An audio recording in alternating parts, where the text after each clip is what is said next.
Welcome to Bestseller TV. I'm Taryn Winterbrill. We're here with Doug Devitre. He's the author of Screen-to-Screen Selling, How to Increase Sales, Productivity, and Customer Experience with the Latest Technology. Welcome to the show, Doug. Thanks very much for having me. All right, so the book is really interesting. It's an interesting concept because we're accustomed to face-to-face selling. That's kind of what we're taught, make that personal connection. But this book is all about screen to screen. So tell us more. Is that monitor to tablet, cell phone to monitor? How does it work? Yeah, well, I would say face-to-face is always best. Anytime you can get in front of a customer to influence the decision, there's many advantages to that. But it's not always realistic.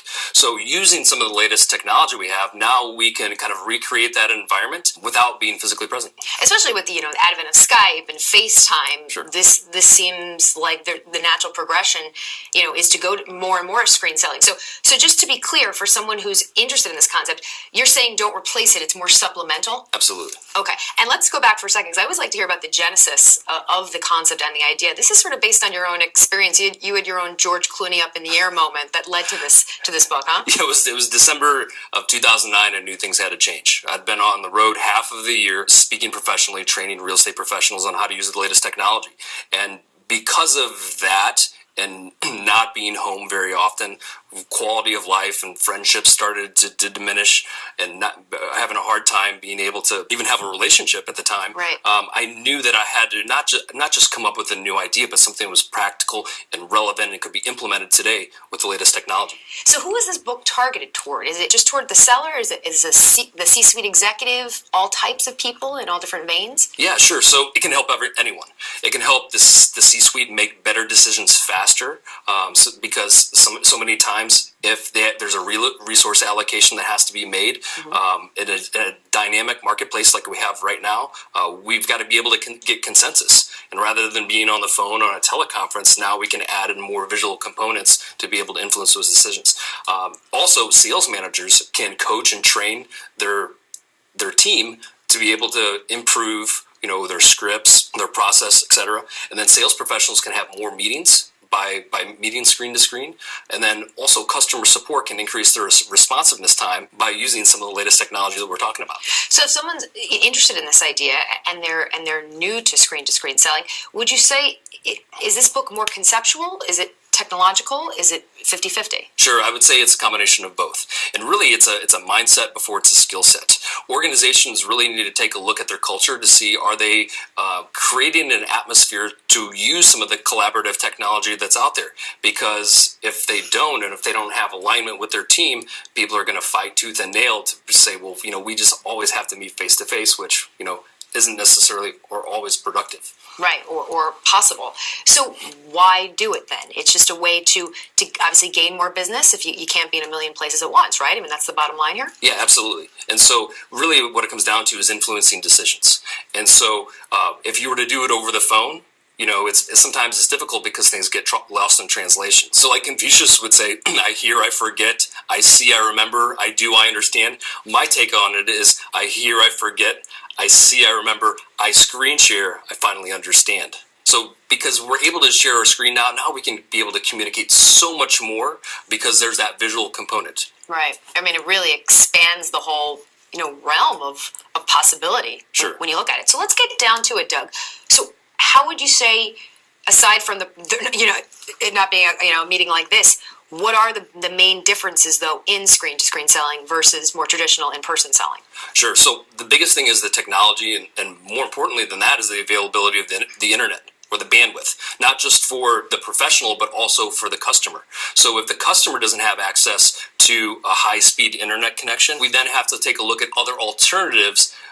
Maybe it's even going back to the phone if we just aren't able to initiate that screen share. But let's talk more about this virtual trust, because there's a trust and there's a rhythm in person that many people would say can't be duplicated virtually. So how do you get that virtual trust to mimic an in-person, face-to-face relationship? Yeah, so I would say the best way to establish trust is by asking really good questions. When you're face-to-face, you have room for error. When you're screen-to-screen, the amount of error that you have decreases because the amount of patience somebody has on you trying to figure out the technology or them trying to be able to figure out the technology. What has the reception been so far in your experience? People that might be a little hesitant with screen to screen selling. I'm speaking from the client perspective and the seller perspective. Sure. So from the sales professional's perspective, what you're able to do is decrease the amount of time you have with customers, and sometimes decrease the amount of meetings you have, shortening the sales cycle. So because what you're doing with screen to screen is you're presenting slides next. You're having a conversation about their specific problems and issues visually. So the overwhelming point or message is, because I was expecting you to say, oh, this is going to be just like an in-person slide type presentation, but you're saying no, it's just more of talking like this. Sure, and I think what you see in traditional sales presentations or demos is the 60 slides in 60 minutes. Next. And out of those 60 slides, maybe what the customer's thinking is maybe only 5 of them are really relevant.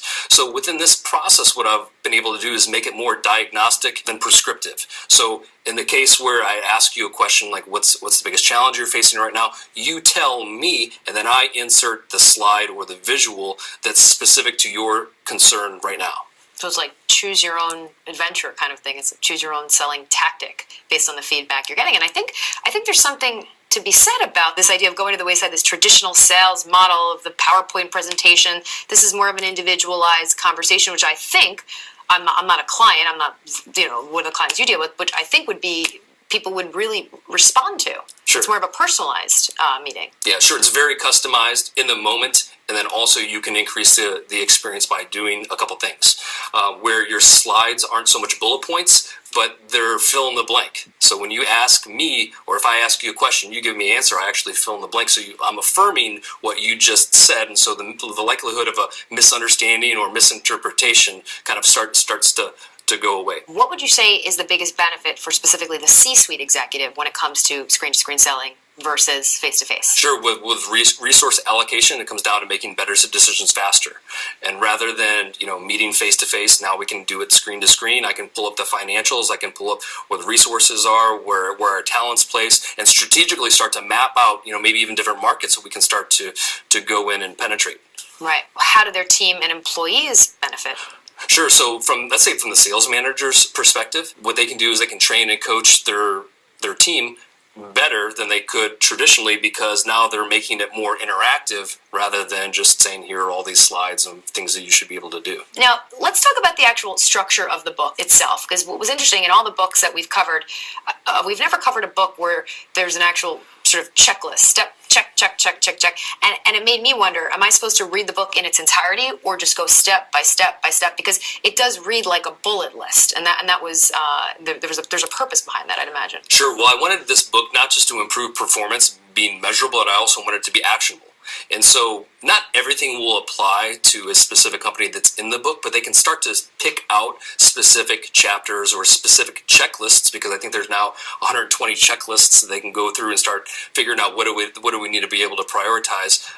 So then that way you can actually don't have to go through at the end of the book to say, well, what do I do next? Right. Now, Doug, aside from this checklist, which is great, it's sort of the roadmap for someone who's just diving into this concept. Will it tell them how to train their employees to get into this technique, how to have a unit solely dedicated to this way of selling? I mean, aside from the individual, the team also needs to be trained. So do you include that in the book? I do, and what I would say is it gives you the answers to the questions you didn't even know to ask. And so by being curious about what some of these things mean inside of the process, whether that's the preparation, or the actual conversation, or afterwards the follow-up, how to be able to figure out which area do we need to focus on first and prioritize that with the checklist. Do you think, in your own personal opinion, there's any advantages to screen selling over face-to-face? Is there any reason to solely shift your entire business to S? Sure, and field sales representatives can vouch for this. Maybe you've heard of before the 5-star professional, where they have 5 different appointments, and like a kind of a star, they start to have an appointment here, then they go here, and then they go here, throughout the city and driving all the way around. Well, there's some of those meetings can be replaced by having that screen-to-screen conversation, which ultimately increases your productivity. Back to the C-suite executive who's wondering, how does this affect my bottom line? Yeah. Screen-to-screen selling. What do you say to that? Sure. Well, you have 2 things. You have revenue, And then you have expenses. So you can increase the amount of revenue you have by having your sales team have more meetings in the field with specific customers. From a cost standpoint, you're able to decrease your facility costs because we no longer need brick or mortar buildings. We can have that conversation right from the computer. And I'm just curious your feedback, Doug. What have people said is the biggest challenge they face in trying to adopt this S to S selling? Sure. So I would say it's the mindset before it's the skill set. There's traditional beliefs that says I have to meet my client face to face. I need to be sitting in a room and I need to put pen to paper in order to obtain that signature and go about my way. And so that's fine if you want to continue business like that. But if we want to look at different ways to be able to increase our productivity, screen to screen selling is the way.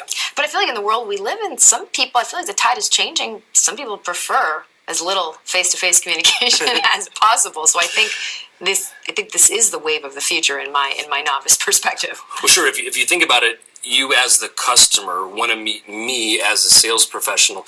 You have to block out a certain amount of time. Maybe you have to travel to come see me. Now, if you as a customer have to come see me and you're stuck in traffic or the flight's delayed, or for maybe the weather is bad, you get snowed in, or maybe there's some natural disaster happening. Right. You can't be there in person. So, Doug, all that said, what would you say is the biggest challenge most salespeople are facing in adopting S to S selling? Sure, and I'd say again, it's a mindset before it's a skill set. Sales professionals think that they have to meet customers face to face when they have the technology already to be able to make decisions faster with them and help really with their goals faster.